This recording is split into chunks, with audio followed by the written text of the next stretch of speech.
सरपंच झाले आणि तुमची वाटचाल थोडक्यात सुरू झाली एक राजकारण राजकारणाला सुरुवात झाली. आणि पहिले आमदारकी कधी निवडून आले मग तुम्ही? मी पहिली आमदारकी तुम्हाला सांगतो, मी बघा 99ला आमदारकी लढवली साहेब. 99ला पहिली आमदारकी 99ला लढवली.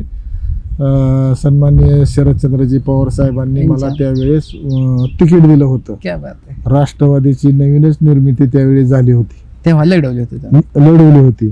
त्यावेळेस मला 12,500 मतं पडली होती तालुक्यातून. बर. पुन्हा मी 4ला थांबलो. बर. ज्यांना मला कुणाला पाडायचं होतं त्यांना मी पाडलं. 4ला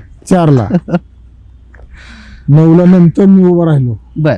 आपले वारणेचे तुम्हाला सांगतो कोरे साहेब आहेत, वारणा समूहाचे अध्यक्ष विनयजी कोरे. बर. त्यांनी मला त्यावेळेस त्यांच्या जनस्वराज्य पक्षाचं तिकीट दिलं होतं आणि त्या तिकिटावरती मी लढलो होतो. त्यावेळेस मला जवळजवळ 43,500 मतं पडली होती त्यावेळेस 9ला. पुन्हा 14ला उभा राहिलो. बर.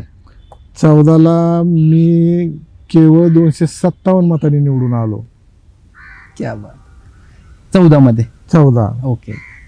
पुन्हा 19ला माझं तिकीट कट केलं. हा. मी अपक्ष उभा राहिलो 19ला. आणि मग एक 4-5 हजारांनी माझा पराभव झाला 19ला. आणि 24ला परत आता तुम्हाला सांगतो जवळजवळ 17,000 मतांनी मी निवडून आलो.